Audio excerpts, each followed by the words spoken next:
सोलापूर बार असोसिएशनच्या वतीने हुतात्मा स्मृती मंदिर येथे आयोजित करण्यात आलेले एकदिवसीय कायदेविषयक चर्चासत्र उत्साहात पार पडले.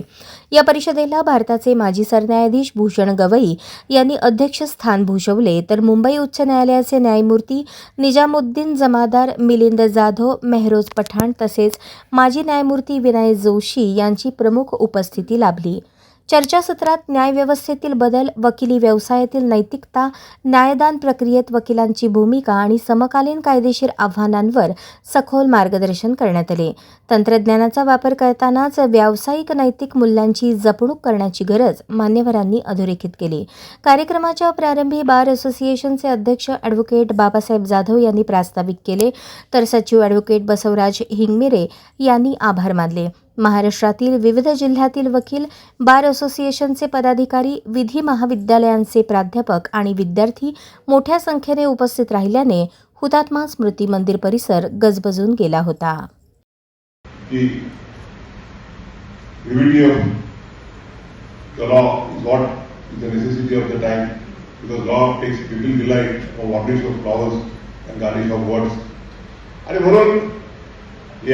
मी जनरेट केलेले लांबलचक रिडिंग्स किंवा लांबलचक रिटर्न आर्ग्युमेंट्स ते कर्टेल करून जे आवश्यक आहे तेच आपण वापरलं पाहिजे.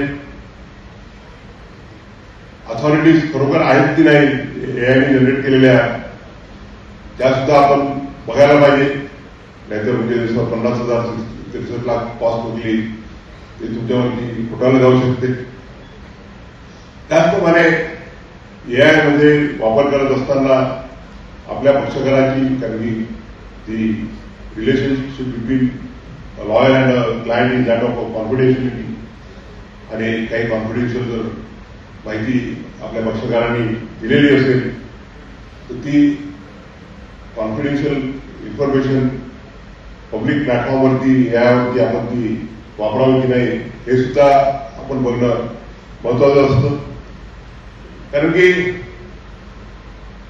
आपण बघतो की लॉ ऑफ प्रायव्हसी हा सुद्धा आता सुप्रीम कोर्टाने कॉन्स्टिट्युशनल फंडामेंटल राईट मानलेला आहे आणि म्हणून याचा वापर करत असताना आपण ह्या राईट टू प्रायव्हसीचा भंग करतो आहोत की नाही हे सुद्धा आपण बघितलं पाहिजे.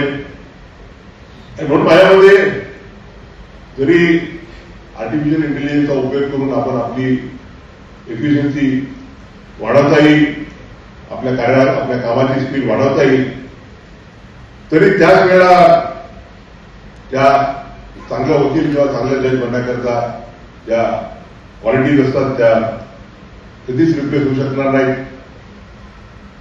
तसं कुठल्याही गोष्टीचं जजमेंट जे वकील घेऊ शकतो किंवा पक्षकार घेऊ शकतो किंवा जज घेऊ शकतो, त्याचप्रमाणे लिगल रिझनिंग हा एक महत्वाचा गुण आहे, महत्वाची क्वालिटी आहे, ते सुद्धा या घेऊ शकत नाही. एथिकल रिस्पॉन्सिबिलिटी आहे. वकील हा नेहमी पर्सुएसिव्ह असला पाहिजे. ते पर्सुएशन आपल्याला स्वतःलाच डेव्हलप करावं लागतं. पर्सुएशनची सुद्धा एक मर्यादा असते. Persuasion should not go to repeating the arguments again and again. त्याचप्रमाणे पक्षकाराकरता जे आपल्या मनामध्ये सिंपती आणि एम्पॅथी असली पाहिजे ती सुद्धा मशीन तुम्हाला देऊ शकणार नाही. त्याचप्रमाणे कोर्ट क्राफ्ट्स, आता वकिलीतून बाहेर निघालो मी त्यामुळे बोलायला हरकत नाही. ज्यावेळेला आम्ही वकिली होतो त्यावेळेला चांगली डील मिळाल्यावर काय बोलला जातं ते आपल्याला सगळ्यांना माहिती आहे. आणि एखादी चांगली केस डिस्प्यूट झाल्यावरती त्या जजसाहेबांबद्दल किती आपण चांगलं बोलतो ते सगळ्यांना माहिती आहे. आणि वकिली असताना हे करत होतं, नाही आम्ही 15 दिन बोलतो बेल बदले का तब लगाएंगे.